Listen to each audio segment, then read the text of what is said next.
Bismillahirrahmanirrahim. Sebelumnya, Assalamualaikum warahmatullahi wabarakatuh. Waalaikumsalam.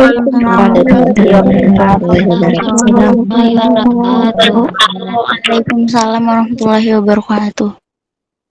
Waalaikumsalam warahmatullahi wabarakatuh. Alhamdulillahirabbil alamin. Alhamdulillahi tamimil salihah.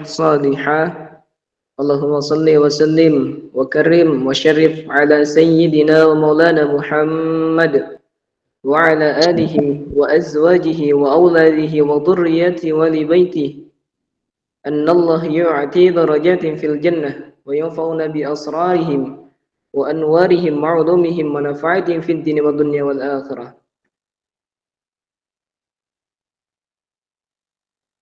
Qala Allah ta'ala bi kitabihil karim. A'udzu billahi minasyaitonir rajim. Bismillahirrahmanirrahim.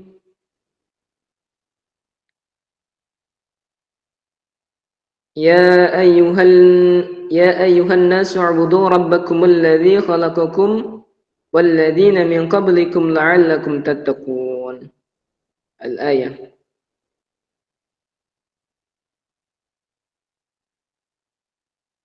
Pertama-tama marilah kita selalu panjatkan khususnya kepada teman-teman terima kasih yang telah hadir dan meramaikan dalam acara yang insyaallah bermanfaat ini. Alhamdulillahirabbil alamin. Pertama-tama tak lupa dan tak pernah lalai kita selalu panjatkan, kita haturkan rasa syukur kita ke kehadirat Allah Subhanahu wa taala atas nikmat iman, atas nikmat ihsan, atas nikmat afiyah, sehat wal afiyah, sehingga kita bisa mengikuti dalam kajian yang insyaallah baraka ini. Amin, amin ya rabbal alamin. Amin. Amin. Amin. Tanazzalu Rabbuna tabaraka wa ta'ala kulla lailatin ila sama'id dunya hina yabqa sulusal lail akhir yaqul may yad'uni fastajib lahu may yas'alni fa'atiyah wa may yastaghfirni faghfir. Jadi teman-teman, kedua kalinya juga kita tak lupa sholawat serta salam kita aturkan, kita ribahkan, kita selalu mengaribahkan kepada junjungan kita Nabi besar, Nabi akhir zaman, Nabi Muhammad sallallahu alaihi wasallam. Allahumma shalli wa sallim wa barik alaihi. Allahumma shalli ala sayyidina Muhammad wa ala ali sayyidina. Yang mana Nabi yang selalu menuntun kita, yang mana Nabi yang selalu mengajarkan kita, mana yang hak, mana yang batil, mana yang buruk, mana yang baik. Baik teman-teman, terkait dengan seperti tema yang kita usut bahwasanya, oh ya sebelumnya teman-teman, teruntuk status saya saat ini minta doanya semoga hati yang saya jaga ini bisa termaktub kepadanya. Amin. Amin. Amin ya rabbal alamin. Oh ya teman-teman, Amin. Amin ya rabbal alamin. terkait dengan tema yaitu tentang kita di penghujung sepertiga malam,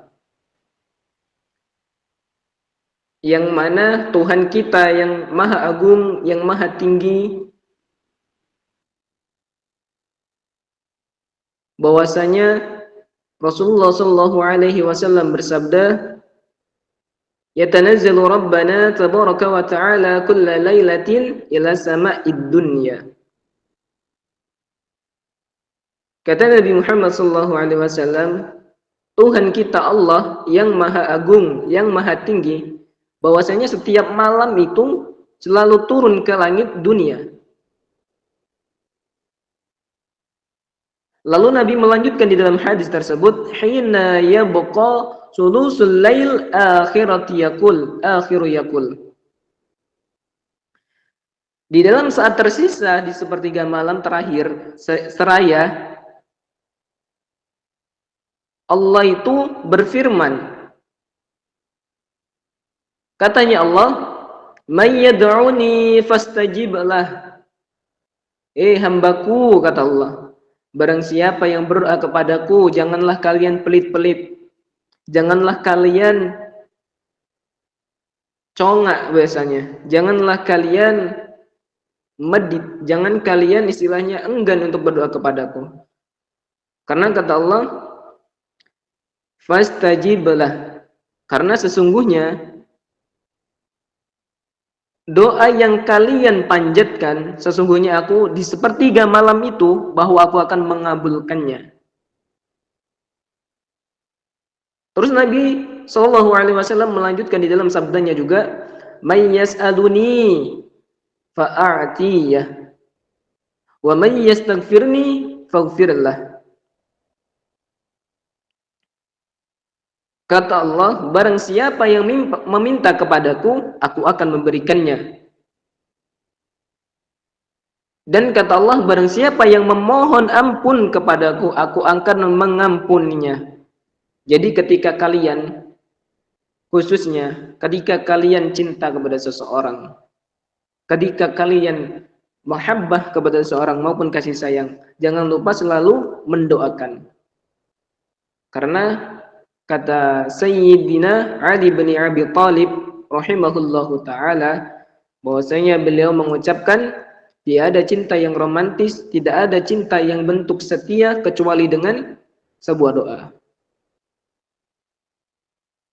Berat, dikatakan berat, karena ketika kita memahaminya secara intelektual maupun tekstual, rasanya dalam artian Allah itu selalu faham dengan akan yang ada diinginkan makhluknya. Dalam artian di dalam hadis ini mengajarkan bahwasanya maksudnya Allah turun ke langit itu adalah kita yang harus pahami dua konsep. Yang pertama, para ulama, mayoritas ulama salaf, sebagian ulama modern menyerahkan makna kepada Allah tanpa mencari tahu kejelasannya. Yang jelas bahwasanya Allah tidak mungkin sama dengan makhluknya. Dalam artian kita tetap meyakini bahwasanya Allah itu ada. Allah itu menurunkan rahmatnya, ketetapannya, yaitu menurunkan atau mengutus malaikat-malaikatnya untuk turun. Terus apa yang harus kita kerjakan sepertiga malam terakhir? Pertanyaannya, kapan itu sepertiga malam terakhir? Jadi teman-teman, waktu malam dimulai dari maghrib hingga subuh.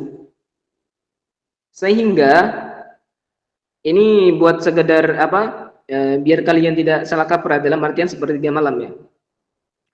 Dalam artian yang dimaksud sepertiga malam terakhir mustajabnya kita berdoa itu adalah mulai dari jam 1 dini hari hingga sebelum waktu subuh. Nah, di waktu inilah umat Islam bisa melakukan ibadah sunnah maupun tafakkur. Maksudnya tafakkur menyendiri, muhasabah diri atau mengadukan sama Allah.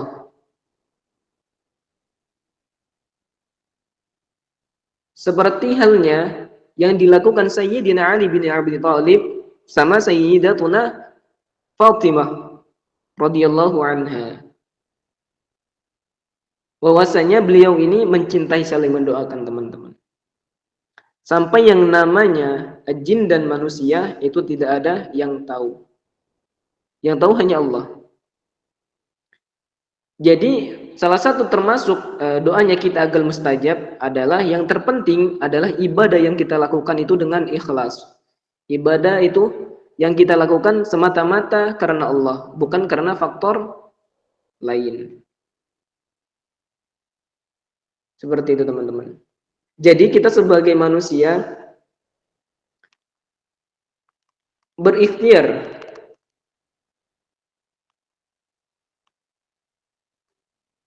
Bagaimana kita ini menempatkan sebuah cinta yang benar. Bagaimana kita ini menempatkan sebuah cinta yang hak. Jadi saat kita mencintai orang lain, namun kadang ternyata mengungkapkan tidak pernah memiliki sempat, atau terkadang kita akhirnya mulai sadar bahwa meminta pertolongan Allah lah terutama. Dikala mata semua manusia lain sedang terlelap, adalah langkah halal yang paling tepat dari semua jalan yang pernah ditempuh. Kadang saat saling asing,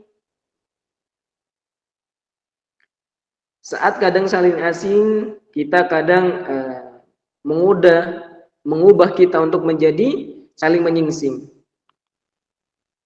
Awalnya kita sahabat yang kita menjadi erat, jadi tak semua insan yang dapat mengungkapkan sebuah rasa dengan lihai. Lantas bagaimana cara terbaik kita menyimpan rasa? Bagaimana cara terbaik kita menyimpan rindu di dalam diam? Bagaimana cara terbaik kita menenangkan hati? Walaupun terkadang itu menurut kita menyiksa diri.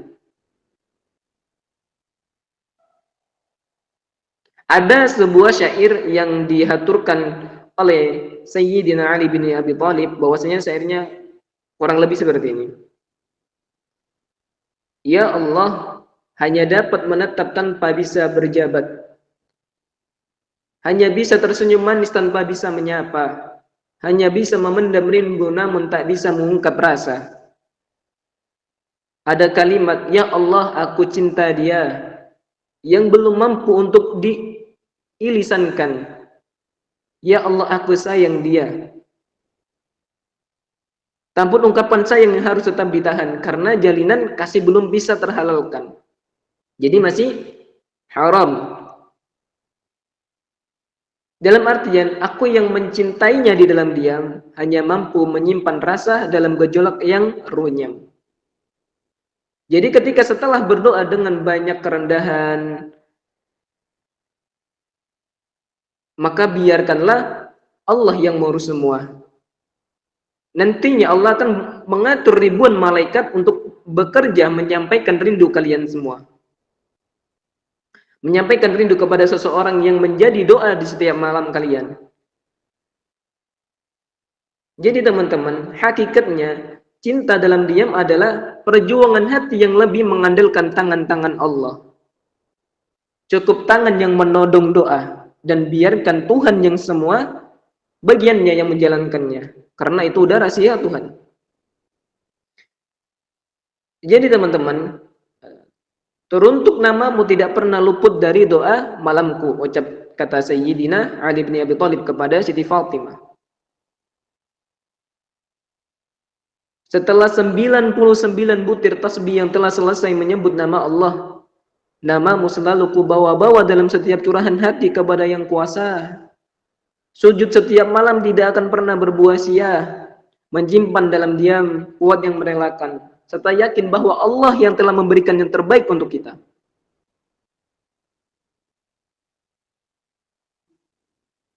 Aku yang mengagumimu dalam diam yang setiap malam layaknya Sayyidina Ali dan Sayyidatuna Fatimah yang setiap saat menitip rindu kepada Allah. Jadi jodoh itu tidak akan pernah kemana teman-teman. Bukankah Tuhan adalah mak comblang yang terbaik yang tidak perlu diragukan keadaannya. Lagi dalam mempertemukan jodoh. Seperti itu. Namun jika kutikung melalui Allah, ini ucap Sayyidina Ali bin Abi Thalib ya. Namun jika kutikung melalui Allah, mau bilang apa, kata Sayyidina Ali bin Abi Thalib, sekeras apapun kau menggenggam. Ini teruntuk orang yang belum halal. Sekeras apapun kau menggenggam. Jadi untuk teman-teman, entah jodoh kalian, jangan berpikir tentang jodoh kalian kayak biarinlah dia dekat dengan siapapun. Lakukanlah doa seperti Sayyidina Ali bin Abi Thalib. Sekeras apapun kau menggenggam, jika dia bukan milikmu, dia akan lepas juga. Karena Allah Maha Kaya, Allah tidak pernah meleset dengan kekuasaannya. Jadi Allah itu tidak pernah menyampaikan hambanya yang ingin menikah untuk menjaga diri dalam menyempurnakan agamanya, maupun mencintai seorang hamba dengan benar. Saat sebagaimana manusia kita hanya mampu berusaha dan berencana, Tuhan kitalah Allah yang pemegang hak angket tertinggi dalam memutar atau memutuskan sebuah rasa dan cinta, teman-teman. Apa yang kita suka belum tentu dicinta Allah. Apa yang kita tak suka bisa jadi itu yang dicinta Allah. Makanya kata seorang ulama bahwasanya jernihnya pikiranmu itu juga cerminan di dalam hatimu. Ketika kita berpositif thinking kepada Allah, itu maka yang akan kita dapat juga kebaikan. Jadi terkadang teman-teman, apa kalian tidak tahu bahwasanya Allah itu cemburu sering melihatmu dengan berjalan dengan dirinya. Allah mampu bersabar, yang mana Allah yang selalu engkau campakkan. Makanya dalam artian kita ini tidak boleh berharap selain Allah.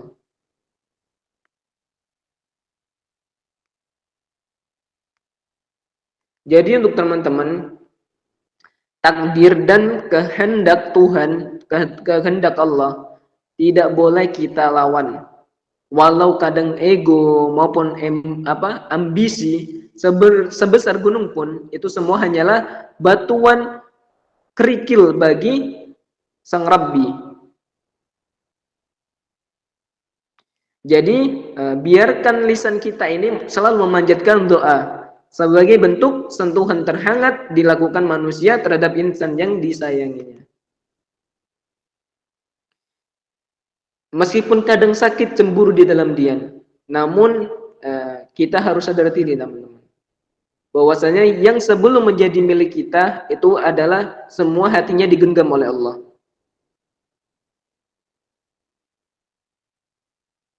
Itu. Emang terkadang memendam rasa itu memang sangat amat menyakitkan. Demi orang yang kita sayang. Jadi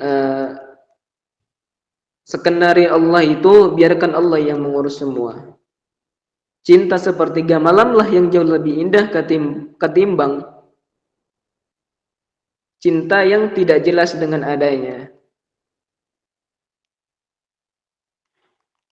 Jadi teruntuk teman-teman, jangan malu dikatakan kita ini jomblo dalam kesendirian.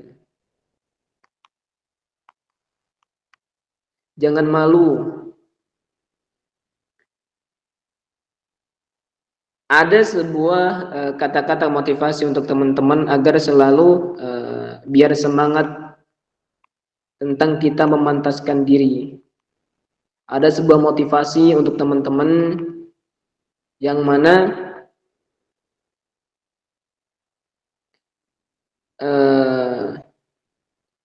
teruntuk teman-teman jangan khawatir tentang mengenai takdir cinta. Karena Allah telah menuliskan nama pasanganmu sebelum engkau lahir ke dunia. Maka dari itu, lakukanlah hanyalah memperbaiki hubunganmu dengan Allah. Ketika kamu memperbaiki hubungan dengan Allah, insya Allah semuanya ngikut. Karena pasangan sejati yang diridai Allah adalah bukan hanya membimbing pasangannya di dunia, tapi bimbingannya hingga di akhirat. Jadi cukup kutitipkan cinta hanya kepada Allah dengan harapan bisa menjaga hatiku dan hatinya dari sebuah rasa kecewa hingga waktu yang dinanti tiba. Cukup seperti itu aja. Jadi jangan kayak mikir, ya Allah, hamba cinta dia. ada sebuah amalan yang diajarkan oleh salah satu ulama-ulama, bagaimana kita memanjatkan doa untuk orang agar kita dicintai sama orang. Ana kasih amalan untuk teman-teman agar bisa diamalkan.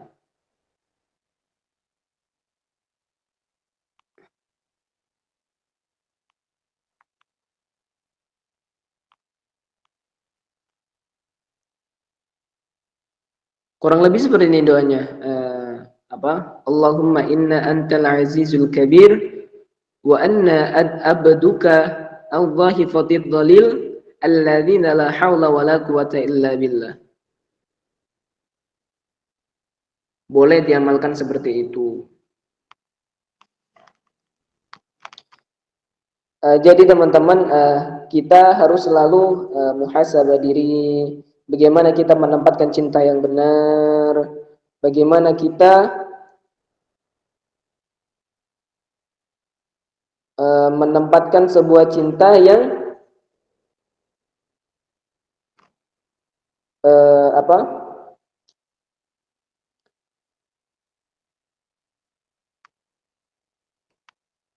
bagaimana kita menempatkan cinta yang benar hakikatnya. Kadang kan kita ini sampai saking cintanya itu kadang sampai kita rela bahwasanya apapun dikasihkan. Jangan ya teman-teman ya. Jadi cinta di dalam diam maupun cinta di dalam doa di sepertiga malam itu harus dilandaskan karena Allah. Agar cinta yang tumbuh itu jauh lebih berkah, jauh lebih mengarah pada tidak mengarah kepada kemudaratan. Karena kata Allah di dalam Al-Qur'an bahwasanya qul in kuntum tuhibbunallah fattabi'uni yuhibbukumullah wa yaghfir lakum dzunubakum wallahu ghafurur rahim. Kata Allah, katakanlah Muhammad, jika kamu mencintai Allah, ikutilah aku. Niscaya Allah akan mencintaimu dan mengampuni dosa-dosamu. Allah Maha Pengampun dan Maha Penyayang. Yang belum mampu mewujudkan keseriusannya ketika dengan menikah, maka Rasulullah SAW menganjurkan untuk menunaikan puasa agar tidak tergelincir di dalam kejeratan syaitan. Sebagaimana yang telah dijelaskan di dalam hadis bahwasanya Rasulullah SAW bersabda, "Ya ma'asyaras sababi, man istata'a minkum minal ba'ati falyatazawwaj, fa innahu aghaddu lil basari wa aqsanu lil farji, wa man lam yastati' fa 'alaihi bis-shaum fa innahu lahu wija." Teruntuk kalian wahai kalian sekalian para pemuda, baik ikhwani fillah maupun akhwati fillah, baik ukhti fillah maupun ikhwani fillah, barang siapa yang sudah mampu untuk menikah, maka hendaklah dia segera menikah. Dan barang siapa yang belum mampu ketika menikah, maka hendaklah dia berpuasa. Karena hakikatnya puasa itu dapat menahan diri dari ketergelinciran di dalam perbuatan zina. Hadis ini sahih. Jadi yang wajib kita ketahui bahwasanya tentang cinta di dalam diam, bahwasanya mengingat diri agar selalu istiqomah teman-teman, agar selalu kita mengarah kepada jalan yang benar. Jangan karena cinta kita sampai menghalalkan segala cara, nggak boleh. Kalau yang udah, Allah itu Maha Pengampun.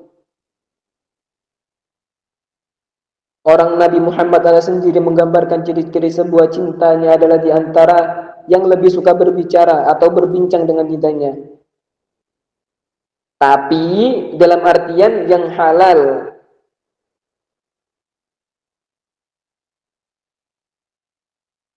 Ada lagi sebuah firman Allah di dalam surat Al-Imran ayat 14 bahwasanya kurang lebih seperti ini. Bismillahirrahmanirrahim. Zayyana lin-nasi hubbus syahawati minan nisa'i wa baini nawal qanatiri al-maqaltarati minal dhahabi wal fiddatil khalili musawwamati wal an'ami wal hars. Dzalika mata'ul hayatid dunya wallahu 'indahu husnul ma'ab. Kata Allah, akan dijadikannya indah pada pandangan manusia kecintaan kepada apa yang diingin-inginkan olehnya, yaitu wanita-wanita, anak-anak, harta yang banyak dari jenis emas, perak, kuda pilihan, binatang ternak dan sawala, dan itulah kesenangan hidup dunia. Dan di sisi Allah lah tempat yang baik di surga. Jadi teman-teman, salah satu objek kita mencintai seseorang itu adalah itu emang udah ujian untuk kita. Karena di sini penjelasan di dalam surat Al-Imran ayat 14 bahwasanya Allah itu menguji kita dengan adanya keindahan atau pandangan manusiawi. Kita sebagai manusiawi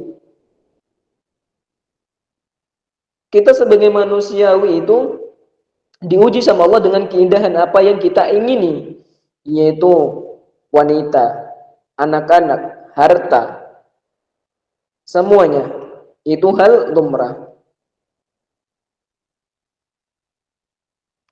Terus untuk kalian jangan pernah insecure, karena kata Allah di dalam surat An-Naba dijelaskan bahwasanya kalian itu tidak selamanya di dunia itu jomblo. Jangan insecure untuk jomblo.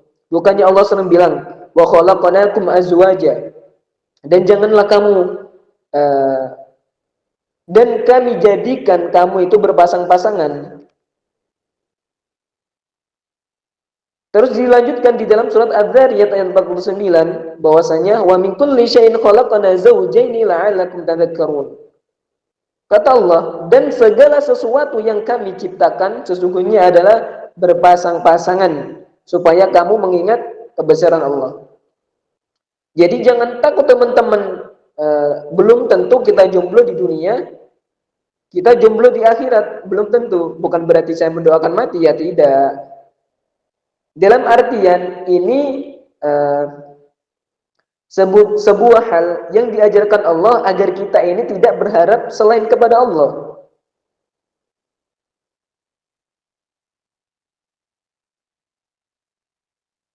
Karena di dalam surat Al-Hujurat ayat 13 Allah itu juga berfirman, ya ayyuhan nasu inna khalaqnakum min dzakarin aw unsa wa ja'alna syu'uban wa qabaila lita'arafu.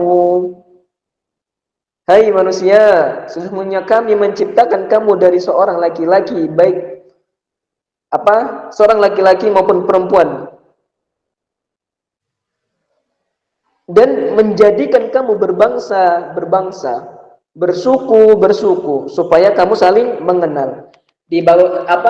Dalam artian ini berarti ta'aruf ya. Kalau ta'aruf tidak masalah. Tapi dalam artian ta'aruf itu harus ada saksi. Ada pihak dari orang tua perempuan, ada juga pihak orang tua dari sisi laki-laki. Jangan sampai kita khalwat atau ihtilat, tidak boleh. Haram. Betul. Terus Apa hukumnya in akramakum mengikat? indallahi atqakum innallaha alimun khabir. Dan sesungguhnya orang yang paling mulia di antara kamu di sisi Allah ialah yang paling takwa di antara kamu. Sesungguhnya Allah Allah itu sesungguhnya mengetahui dan lagi maha mengenal.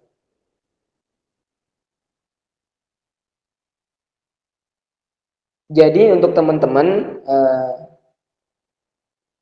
sekali lagi lakukanlah cinta kalian boleh, tidak ada yang salah dengan kata cinta.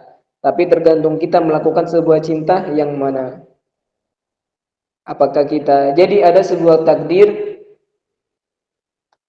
yang mana takdir itu biasanya sekarang ini banyak menghalalkan sebuah cara yang mana istilahnya emang persepsi seseorang beda-beda ya. Ada yang mana takdir yang memaksakan agar diridhoi oleh Allah, ada sebuah takdir yang emang benar-benar diridhoi oleh Allah. Apa contohnya?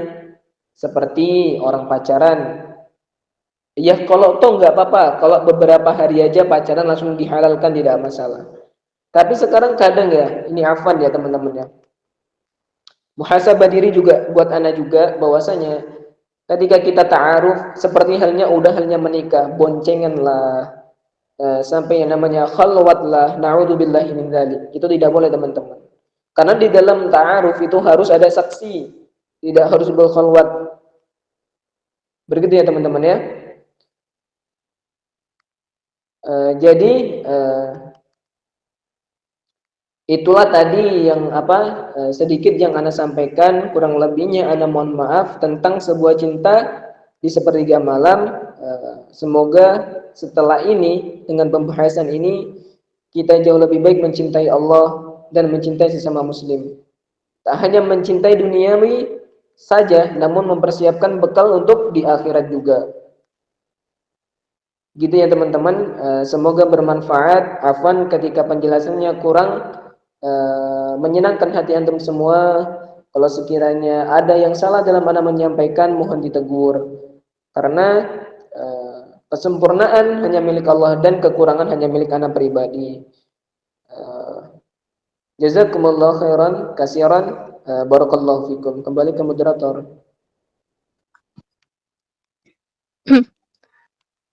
Nah, Masya Allah, tabarakallah, jazakumullah khairan khasiran Ustadz Alawi karena telah memberikan ilmunya yang luar biasa untuk kita semua. Semoga ilmunya dapat bermanfaat bagi orang lain. Semoga selalu dalam kebahagiaan, keamanan, dan keberkahan Allah Subhanahu wa Ta'ala. Acara selanjutnya yaitu sesi tanya jawab. Saya ambil 7 pertanyaan tercepat dengan ketentuan yang akan saya sebutkan. Yang pertama, sebelum bertanya silahkan untuk salam dan perkenalkan diri. Yang kedua, pertanyaan sesuai dengan tema yang diberikan. Yang ketiga, pertanyaannya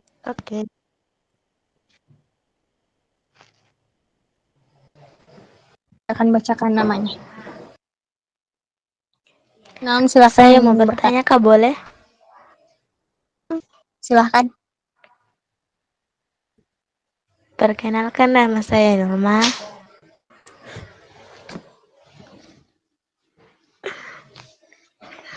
Saya mau bertanya, apa hukumnya menyukai, menggemari penyanyi K-pop?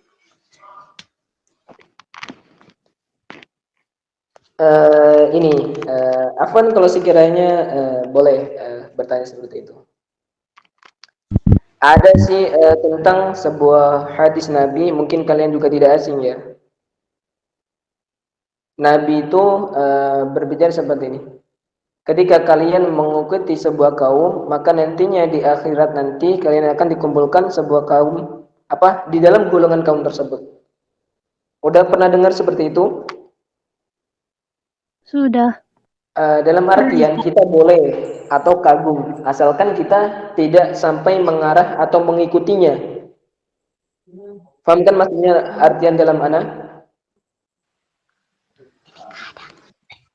Paham, Ustaz. Jadi kita ini boleh kagum dalam seseorang, tapi itu menjadikan motivasi, bukan berarti kita kayak ingin menggapainya lah, sampai mengikuti tata caranya ya, menghalalkan sebuah cara itu tidak boleh. Jadi kagum itu sewajarnya saja. Istilahnya kan ngefans, istilahnya ngefans lah. Terus banyak sih sebuah penjelasan dari ulama bahwasanya ini ana bacakan di dalam Al-Quran saya, yang kepada hadis dah. Di surat At-Taubah boleh kalian cek di ayat 24 bahwasanya Allah berfirman,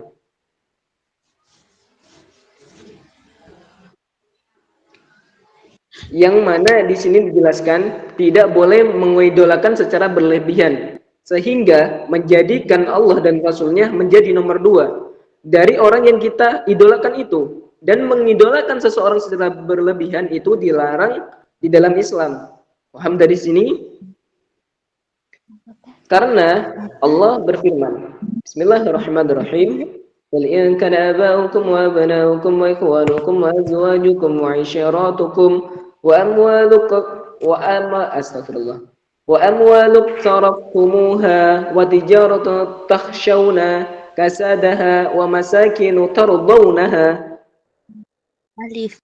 Alif mana? ahabba ilaikum minallah wa rasulihi wa jihadi fi sabilihi fatarabbasu hatta ya'tiyallahu bi amri wallahu la yahdil qaumal fasiqin. Katakanlah kepada jika bapak-bapak kalian, jika anak-anak kalian, jika saudara-saudara kalian, jika istri-istri kalian, jika kaum keluarga kalian, harta kekayaan yang kamu usahakan, perniagaan yang kamu khawatiri kerugiannya, dan tempat tinggal yang kamu sukai adalah lebih kamu cintai dari Allah dan Rasulnya, dari berjihad di jalannya, maka tunggulah sampai Allah mendatangkan keputusannya. Dan Allah tidak memberi petunjuk kepada orang-orang yang fasik.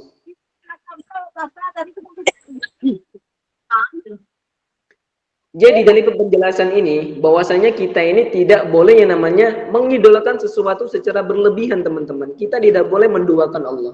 Sampai di dalam sambungan ayat di surat At-Taubah ini, Imam Al-Mawardi rahimahullahu ta'ala mengomentari bahwasanya di dalam tafsirnya An-Nukat wal Uyun, beliau berkata seperti ini, fihi wajihan ahaduhuma innahu fatah fatarabbasu hatta ya'tiyallahu bi amri. Kata Imam Al-Wardi, qala Mujahid wa thani hatta ya'tiyallahu bi amri man aqubati ajilata aw ajalah qalahul husna. Maka tunggulah sampai Allah mendatangkan keputusannya. Dalam mengartikan dari dua tafsir yang dikatakan oleh Imam Al-Wardi ini, yang pertama maksudnya adalah penaklukan kota Makkah. Yang kedua, hingga datang keputusan Allah dengan menurunkan hukuman secara cepat dan lambat. Ini pendapat dari Al-Hasan di dalam tafsirnya An-Nukat wal Uyun. Jadi mengidolakan seseorang itu sewajarnya saja. Seharusnya yang kita idolakan itu adalah baginda Nabi Muhammad SAW. Karena akhlak beliau yang sangat mulia. Sampai Allah menguji akhlak beliau di dalam Al-Quran. Di dalam surat Al-Qalam ayat 4, Bismillahirrahmanirrahim. Wa innaka la'ala khuluqin azim. Dan sesungguhnya kamu benar-benar berbudi pengerti yang agung, wahai Muhammad. Udah jelas dari sini? Jadi saran ana teman-teman, sekali lagi silahkan saja mengidolakan seseorang asalkan ada hal istimewa yang bisa diidolakan seperti rajin ibadah, dermawan, dan suka menolong orang lain. Boleh kalian seperti itu. Tapi jangan sampai kita mengidolakan orang-orang yang sama sekali tidak ada hal yang bisa dicontoh darinya. Atau seperti mengidolakan artis Korea yang wajahnya mulus seperti tembok Filipina, yang gincunya merah seperti merahnya sebuah cabai yang ada di sawah, maka jelas-jelas artis Korea itu tidak jelas dijadikan panutan. Maka hendaknya seorang berhati-hati dalam mengidolakan seseorang, karena mengidolakan berarti mencintai orang yang diidolakan tersebut. Ingat kata Nabi Muhammad SAW yang diriwayatkan oleh sahabat Anas bin Malik radhiyallahu anhu. Beliau berkata, ada seorang pemuda yang datang kepada Rasulullah SAW dan dia berkata, "Ya Rasulullah, mata as-sa'ah?" Qala, "Wa ma a'dadta li sa'ah?" Kata Rasulullah, "Wahai Rasulullah, kapan terjadi hari kiamat?" Lalu Rasulullah SAW menjawab, "Apa yang telah kamu persiapkan untuk menghadapi kiamat?" Kata sahabat, qala hubba lillah, qala hubbullahi wa rasulih. Lelaki tersebut menyampaikan cinta kepada Allah dan Rasulnya. Lalu Rasulullah SAW menjawab, qala fa innaka ma'a man ahbabta. Qala unas fama farihna ba'da al-islam faraha ashadda min kanal qaulin nabi sallallahu alaihi wasallam. Kata Rasulullah, sesungguhnya kamu akan dikumpulkan bersama orang yang kamu cintai. Anas bin Malik berkata, kami tidak pernah lebih gembira ya Rasulullah setelah masuk Islam daripada gembira yang disebabkan sabda Nabi Muhammad SAW, sesungguhnya engkau bersama yang engkau cintai, maka kamu akan mencintai Allah Rasulnya. Abu Bakar, Umar, Utsman, Ali, berharap kamu akan bersama mereka meskipun tidak ada beramal seperti amalan mereka. Jadi ketika kalian mengidolakan artis Korea, ketika kalian mengidolakan artis Cina, atau istilahnya kalian mengidolakan artis Arab, sekalian apapun itu, maka kalian, kata Nabi, sesungguhnya engkau akan bersama orang yang engkau cintai maupun kalian idolakan.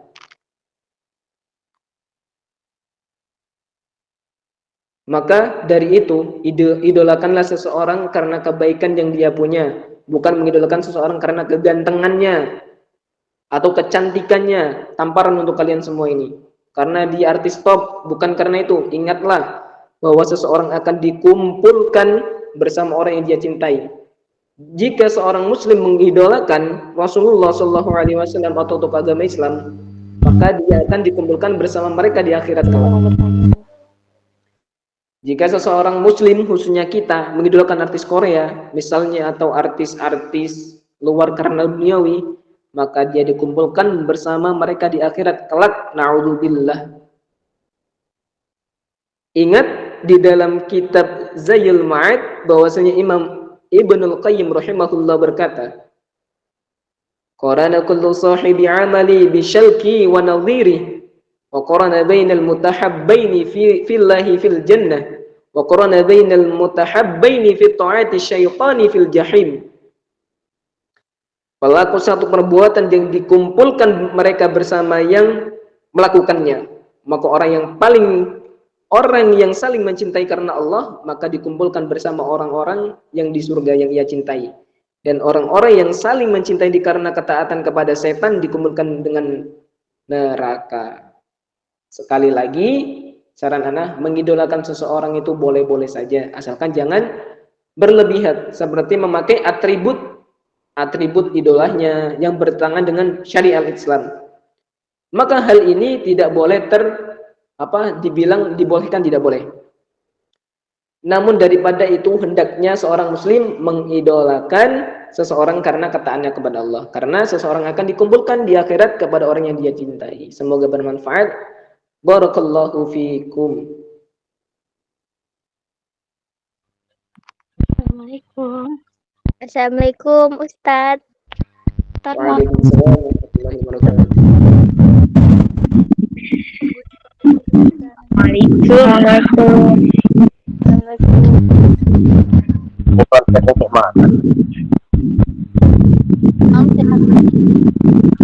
Mau tanya. Warahmatullahi wabarakatuh. Mau tanya. Saya Zahira dari Jambi, Sumatera, ingin bertanya. Bagaimana kalau kita menyukai seseorang lalu membayanginya lalu membuat kita bahagia, apakah itu termasuk maksiat? Mohon penjelasannya, Ustaz. Ya. Kami Kalau mengandai-andai sampai kalau seumpama ya ini ya, dalam artian mengandai-andai ibadah kita semakin baik. Ustaz, dengerin kata moderator apa. Oh, nam. Afan ya Kak, ini diurutin dulu yang angkat tangan duluan dulu. 6. Harusnya moderator lebih memperhatikan ini. Ya, di sini Afan sebelumnya bukan Ana lancang. Di sini langsung main tanya-tanya dulu saja. Iya Kak, iya. Ini saya lanjutin ya kepada Kak Hidayat. Ini Afan sebelumnya, soalnya moderatornya tadi tiba-tiba ngilang. Iya Kak. Ya mungkin sinyalnya mungkin. Boleh dilanjutkan moderator, tafadhol. Naam ya. Selanjutnya ini Afan kalau Ana lewatkan.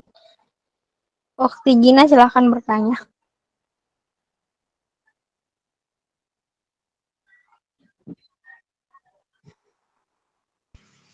Assalamualaikum warahmatullahi wabarakatuh.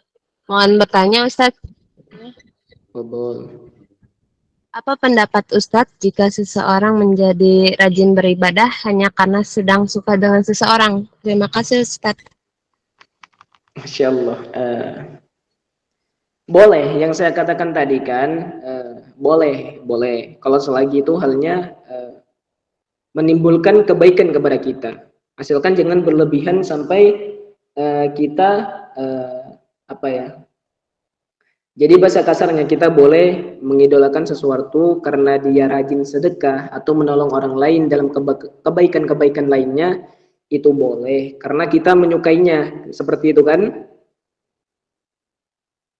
Boleh. Yang ana maksud tidak boleh mengidolakan secara berlebihan. Hingga kadang kita ini mengidolakan seseorang itu sampai kayak memaksa. Tidak boleh. Karena terkait dengan mengidolakan seseorang itu sewajarnya saja. Karena bolehlah kita mengidolakan seseorang asalkan ada hal istimewa yang bisa diidolakan, seperti mengidolakan ustadz maupun kiai maupun siapapun, istilahnya yang bisa menjadi kita rajin ibadah, menjadi kita dermawan, menjadi kita suka menolong orang lain.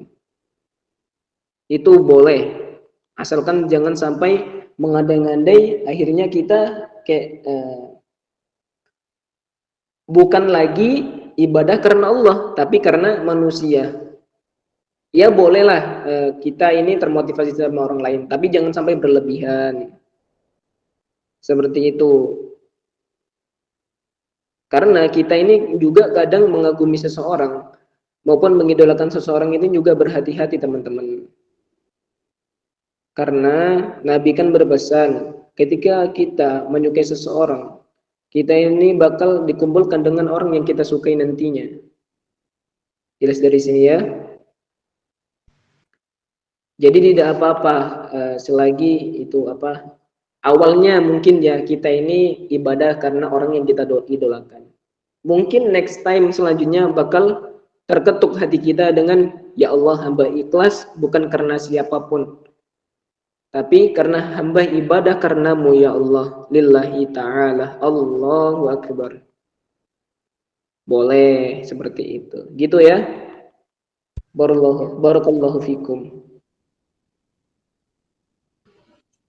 Assalamualaikum Ustadz. Assalamualaikum Ustadz. Kan ya Kak nunggu kita. Warahmatullahi wabarakatuh. Ustadz izin bertanya. Boleh.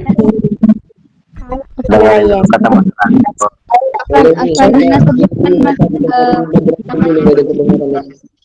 Tanya. Ini apa untuk temannya moderator ini boleh dibantu gitu, mungkin apa moderatornya lagi jelek sinyalnya. Nah, selanjutnya untuk Kak Desi silahkan bertanya. Assalamualaikum warahmatullahi taala wabarakatuh.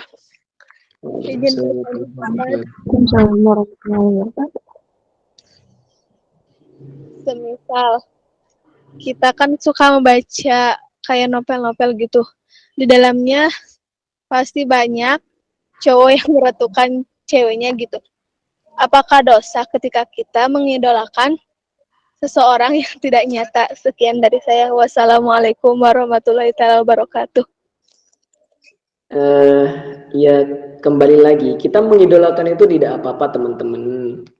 Mungkin kalau tren-trennya ini sering kayak mungkin yang kalian idolakan ya, ini untuk anak novel ya. Anak juga anak novel sebenarnya, suka nulis novel.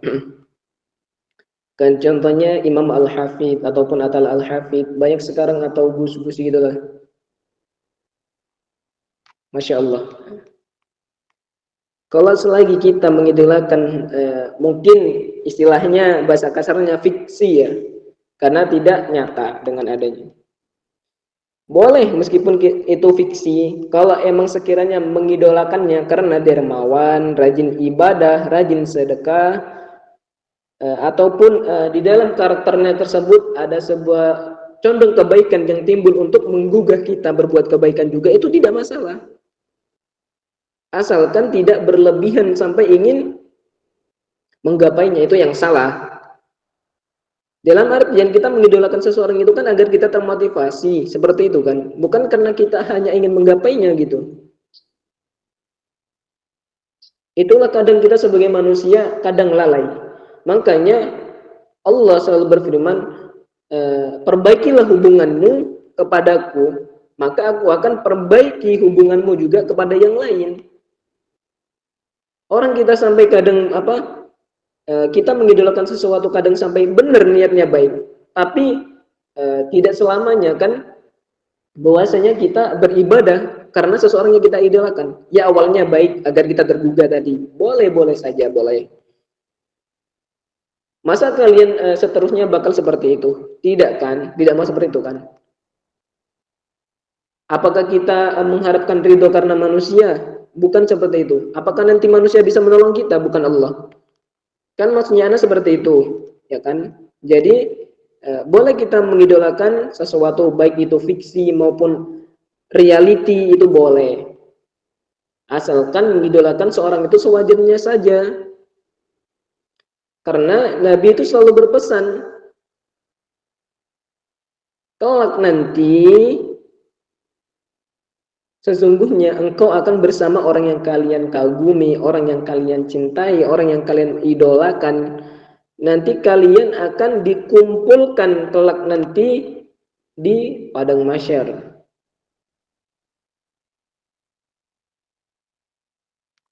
Tahu nggak kalian tentang 7 golongan yang nantinya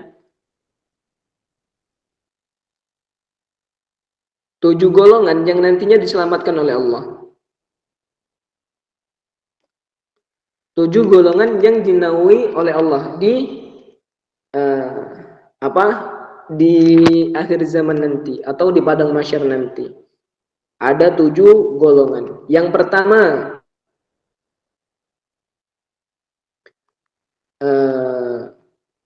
kata Allah itu bahwasanya 7 golongan tersebut itu ada sebuah riwayat, banyak riwayat emang menyebutkan bahwasanya tentang 7 golongan tersebut.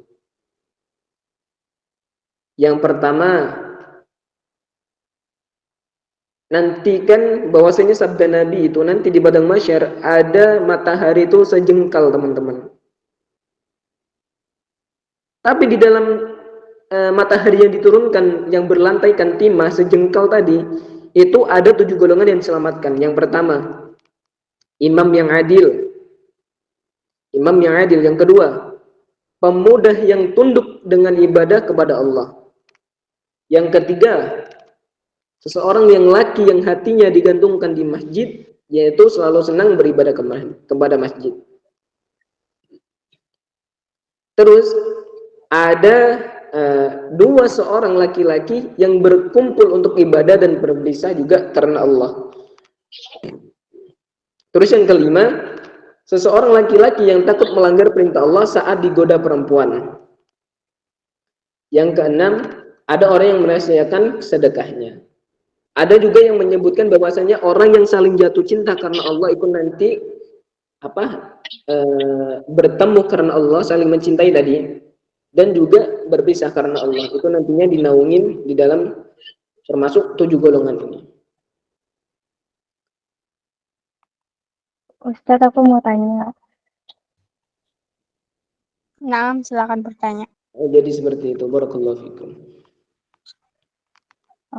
Nama saya Rodia. Ustadz, aku mau tanya. Jika kita menolak menikah sama laki-laki yang bukan kita mau, itu hukumnya apa? Kalau menolak itu nggak apa-apa sih, kan kita kan juga Misalnya punya. menolak untuk ke jenjang pernikahan gitu, Ustaz. Tapi kitanya mencintai orang lain gitu, kayak gitu. Maksudnya ini menolak orang tua gitu kah? Enggak menolak, kan laki-laki itu udah ke rumah, misalkan kayak gitu. Terus udah ada niat baik, tapi akunya ragu, Ustaz, karena di sisi lain aku masih mencintai orang lain. Oh, ini dalam artian menolak tidak mau dijodohkan gitu ya? Iya, kayak gitu. Bagaimana pendapat Ustaz? Masya Allah, tabarakallah. Sangat menarik ini. Baik, ada sih Rasulullah Shallallahu Alaihi Wasallam itu apakah boleh hukum menolak atau istilahnya menolak lamaran gitulah gitu ya? Atau menolak dinikahkan atau menolak apapun, itu boleh-boleh saja. Kenapa boleh-boleh saja? Tapi dalam menolak tersebut harus dilandasi dengan alasan yang jelas dan kuat, tidak ada unsur yang asal-asalan. Karena pernikahan yang baik itu kan sesuai syariat Islam, yang mana pernikahan yang dilakukan oleh dua orang yang saling meridhoi. Karena di dalam pernikahan, kalau jika salah satunya tidak ridho dan pernikahan dilangsungkan dengan unsur paksaan, maka pernikahan tersebut itu dilarang di dalam syariat Islam. Karena syariat Islam sendiri itu mengajarkan bahwa pernikahan yang terbangun atas dasar keterpaksaan berpotensi mengganggu keharmonisan rumah tangga nantinya. Makanya di dalam Islam itu rukhsah, teman-teman, mudah, tidak ada unsur paksaan. Kenapa bilang kayak gitu? Agar tidak ada unsur paksaan. Nabi Muhammad SAW bersabda, qalu ya Rasulal bikru hatta tusta'dzana tustamara wala tunkahu la tunkahul ayyamu hatta tasqutu wa kaifa idzan laqala anna Allah. Kata Rasulullah SAW, tidak boleh kita menikahkan seorang janda sebelum dimusyawarahkan dengannya. Tidak boleh. Satu. Kedua, tidak boleh menikahkan anak gadis ataupun perawan sebelum minta izin darinya. Dua. Kata Nabi. Mereka bertanya, baik si janda maupun si perawan bertanya, wahai Rasulullah, bagaimana mengetahui izinnya? Ini si pihak laki-laki ya. Beliau menjawab dengan ia diam. Makanya kalau ketika si laki-laki bertanya apakah kau mau, ketika perempuan itu jawab dengan diam, itu tandanya iya. Meskipun kadang di desa kalian maupun di kota-kota kalian dalam penerimaannya tersebut itu berbeda-beda. Ada yang menyuguhkan dengan kopi, biasanya kan itu kan berbeda-beda dalam artian. Tapi di sini yang ditarik kesimpulan dari hadis tersebut bahwasanya izin calon mempelai perempuan dalam sebuah pernikahan adalah hal yang penting di dalam Islam. Karena hadis itu menjelaskan bahwasanya kebiasaan orang Arab pra-Islam yang tidak memandang keputusan, ini zaman dulu ya, memandang keputusan perempuan dalam pernikahan sebuah hal yang penting di zaman Nabi. Jadi di dalam Islam itu boleh kita mengharuskan perempuan untuk menolak lamaran yang datang kepadanya. Karena jika ada di dalam situasi tersebut, maka perempuan harus menolak lamaran karena terdapat potensi yang timbulnya masalah kerancuan atau kericauan garis keturunan, perselisihan dan konflik yang akan diterima nantinya, itu boleh ditolak. Karena di dalam kitab Raudhut Thalibin, itu dijelaskan juga oleh Imam Nawawi rahimahullah. Beliau bersabda seperti ini. Bersabda seperti ini. Summal mar'atu in kanat qaliyata 'anil nikah wal 'iddah. Jazatul hidbatuha ta'rida wa tasriha.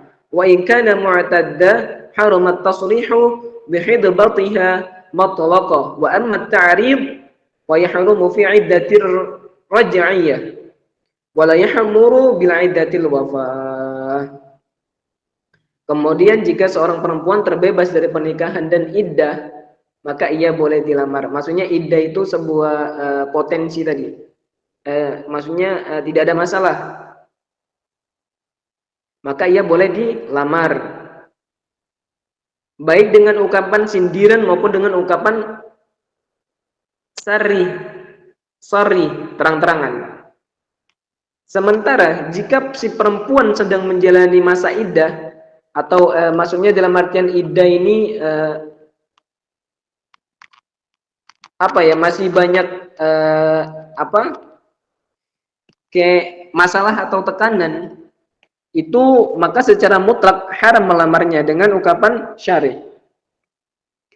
Begitu pula melamarnya dengan sindiran, walaupun dalam masa iddah raj'iyah, itu ia tetap haram. Sedangkan ungkapan sindiran tidaklah haram. Jadi seperti itu ya. Semoga bermanfaat. Barakallahu fikum. Saya Ustaz mau bertanya. Bismillahirrahmanirrahim. Assalamualaikum warahmatullahi wabarakatuh. Ustaz, izin bertanya. Satu. Akan satu. Anda sebutkan dulu namanya. Waktu Ningsi silakan bertanya soal Anda dulu. Assalamualaikum warahmatullahi wabarakatuh. Waalaikumsalam. Izin bertanya Ustadz. Sebelumnya perkenalkan, nama saya Ningsi Amira, saya berasal dari Rohir. Pertanyaan mana Rohir? Di Sumatera Ustadz. Oh, Sumatera. Iya. Pertanyaannya Ustadz, apakah setiap doa yang kita langitkan di sepertiga malam selalu diijabah dengan Allah? Dan bagaimana jika doa yang kita langitkan selama ini tidak sesuai dengan apa yang kita doakan, Ustaz? Terima kasih, Ustaz. Kembali lagi yang dikatakan Allah. Belum tentu yang kita benci itu tidak baik menurut Allah. Dan belum tentu juga yang kita sukai itu baik menurut Allah. Paham dari sini? Jadi terijabahnya doa itu tergantung keyakinan kita, teman-teman. Terkabulnya doa itu tergantung keyakinan kita. Makanya biasanya ini ya, ada kan orang yang bermindset seperti ini. Tapi kenapa ya Ustadz ya, orang yang non-Islam itu jauh ketika berdoa dia selalu dikabulkan sama Allah. Emang seperti itu. Karena Allah berfirman di dalam Al-Quran itu bahwasanya Allah itu jauh lebih suka hambanya, yaitu umat Islam itu selalu bermunajat sama Allah. Nantinya Allah balas di kemudian hari, bukan langsung dibalas, gak bisa. Itu emang janji Allah udah seperti itu di dalam Al-Quran. Makanya nanti di akhir kiamat, ya istilahnya bahasa kasarnya mindsetnya seseorang kan, orang Islam itu banyak sengsaranya. Mungkin di dunia, karena Allah emang menguji kita dari sana, teman-teman. Emang dilakukan, jangankan kita mengikuti hakikat ya, syariat kita yang kita lakukan seperti sholat, itu kadang masih berat. Makanya kadang kita ini jangan muluk-muluk lah. lakukan syariat dulu. Kalau udah syariat baru masuk ke atas hakikat. Hakikatnya dunia itu gimana? Hakikatnya Allah dengan tujuan menciptakan kita itu seperti apa? Yaitu tadi kembali ke syariat, yaitu untuk beribadah kepada Allah, menjalankan sholat 5 waktu, menjalankan puasa, menjalankan zakat, menjalankan haji apabila mampu seperti itu. Terus masuk ke hakikat, ke atasnya lagi thariqat. Kalau udah syariat dan hakikat terpenuhi, masuknya ke thariqat. Apa thariqat itu? Ketenangan hati. Kalau udah karena semua udah terpenuhi, yang mana udah istiqomah dalam menjalankan syariat, udah istiqomah dalam mengetahui hakikatnya di dalam dunia. Hakikatnya Allah menciptakan kita udah tahu semua.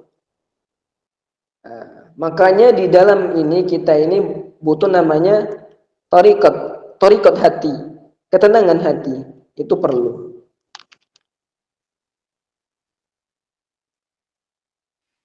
Assalamualaikum Ustaz. Waalaikumsalam. Saya Ustaz mau bertanya. Afan. Satu-satu. Soalnya ini tinggal satu pertanyaan lagi yang Ana ambil. Ya, saya Kak. Ana belum. Bagaimana pertanyaan Ana tadi, Ukti? Bentar, Ana pilih dulu ya. Saya Kak. Saya Kak. Saya, Kak. Saya Kak. Ana. Moderatornya bingung itu.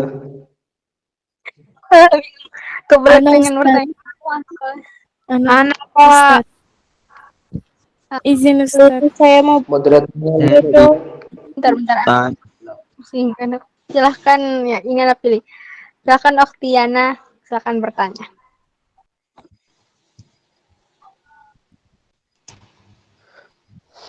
Assalamualaikum warahmatullahi wabarakatuh.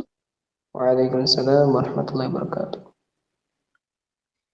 Ana Yana dari Banten ingin bertanya Ustaz. Sok mangga Jadi seperti diaturakeun. Jadi seperti ini Ustaz. Ana tuh enggak maksud ya untuk gimana ya? Jadi Terang-terangan aja. Tafadhol. sebentar Ustaz.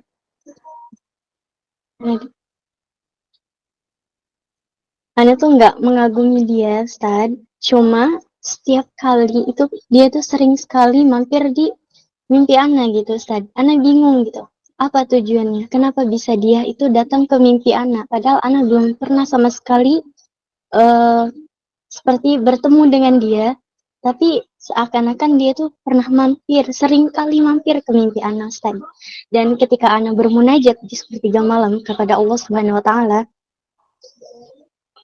ketika Ana mengungkapkan apa itu seperti perasaan Ana, tapi kenapa hendak ke hati kecil Ana itu tertuju ke nama beliau Ustaz.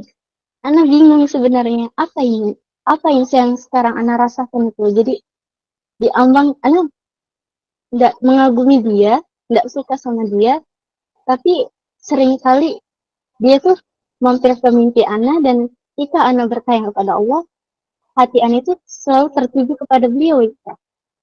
Syukran. Ya ini Ana kasih sebuah penjelasan ya. Apa maksud dari takwil atau tafsir istilahnya, tafsir di dalam mimpi tersebut? Apa sih arti pertanda jika kita memimpikan seseorang yang kita ataupun istilahnya orang yang kita suka lah bahasa kasarnya, belum tentu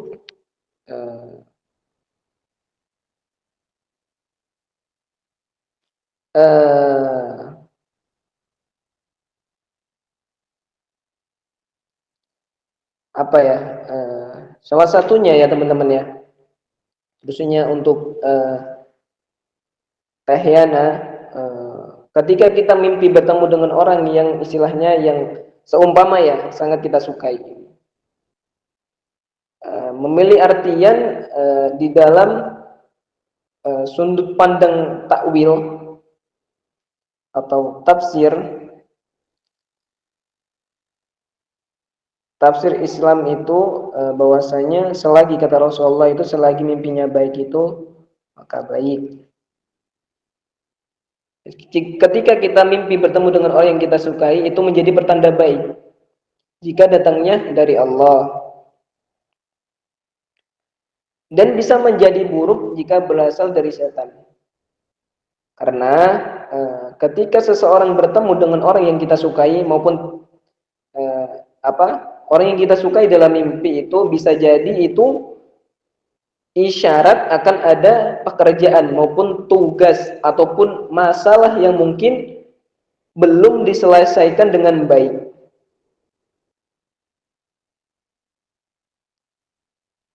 Maka dari itu sarannya Nabi, sebaiknya ketika segala sesuatu yang mungkin belum terselesaikan, segeralah untuk diselesaikan, jangan ditunda. Makanya sunnahnya Nabi ketika kita sebelum tidur itu diusahakan untuk memaafkan semua kesalahan orang-orang.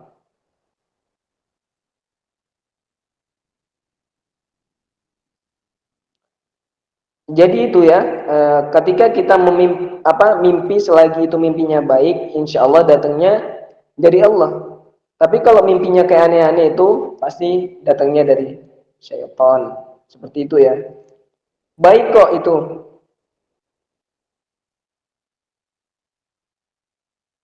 Perkataan Nabi itu tidak pernah meleset. Orang Nabi itu punya 4 kategori kok. Siddiq, fotona, amanah, tabligh. Itu ya, barakallahu fikum, semoga bermanfaat. Saya Ustaz mau bertanya. Apa nih, ini udah lewat waktunya. Oh ya udah Kak, nggak apa-apa.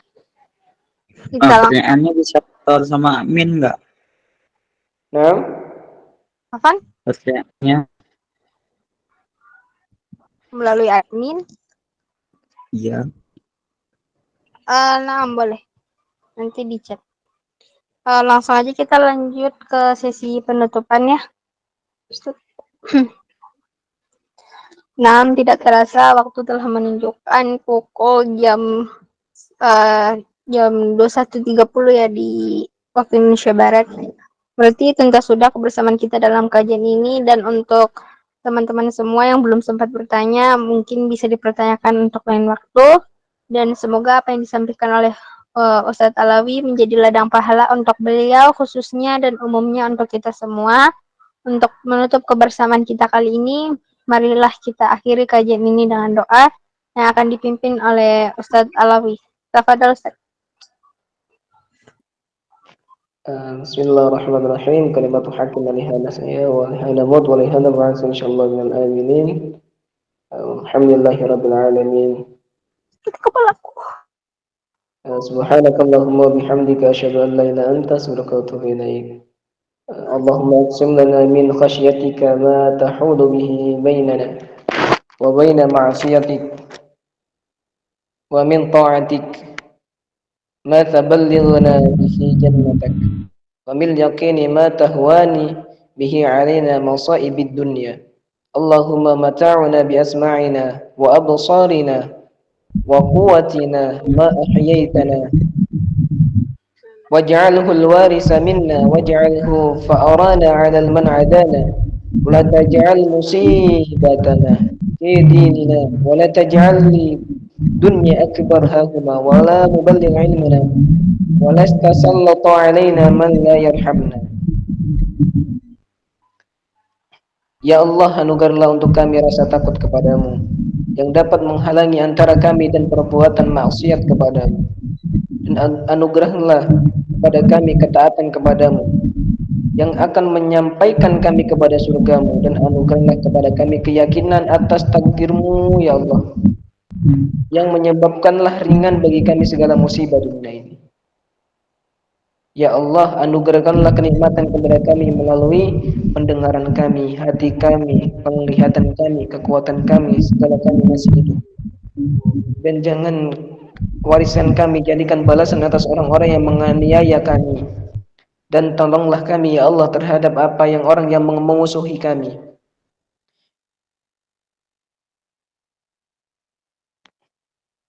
ربنا لا تزغ قلوبنا بعد إذ هديتنا وهب لنا من لدنك رحمة إنك أنت الوهاب ربنا هب لنا من أزواجنا وذرياتنا قرة أعين Ya Allah, jadikanlah kelak hamba ketika mempunyai istri-istri yang a'yun, yaitu yang taat kepada agamamu. Waj'alal muttaqina imamah. Rabbighfirli wa liwalidayya warhamhuma kama rabbawna shighara. Rabbana la tuzigh qulubana ba'da idh hadaytana wa hab lana min ladunka rahmah innaka antal wahhab. Ya muqallibal qulub tsabbit qulubana ala dinik ta'atik. Ya Allah yang maha membolak-balikan hati, teguhkanlah hati hamba di atas agamamu ya Allah. Jangankan hati hamba dirujukan kepada hati yang cinta duniawi, cinta selain darimu. Kalaupun dikasih cinta ya Allah, jadikan cinta ini sebuah unsur kebaikan, jangan kemudaratan dalam penyakit hati kami. Amin. Rabbana atina fid dunya hasanah wa fil akhirati hasanah wa qina adzabannar. Wa sallallahu ala sayyidina Muhammadin nabiyil ummi wa ala alihi wa sahbihi wa baraka wa sallam. Walhamdulillahi rabbil alamin. Al-Fatihah.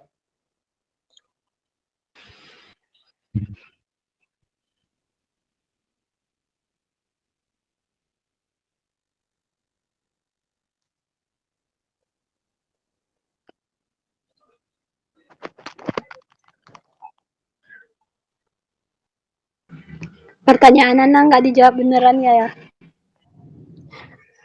Apa ini penutupan? Sekali lagi mohon maaf untuk teman-teman yang belum sempat bertanya. Nanti kalau ada yang ingin bertanya boleh melalui admin. Baik, terima kasih atas segala perhatiannya. Mohon maaf atas segala kekurangannya. Kami pamit undur diri. Wassalamualaikum warahmatullahi wabarakatuh.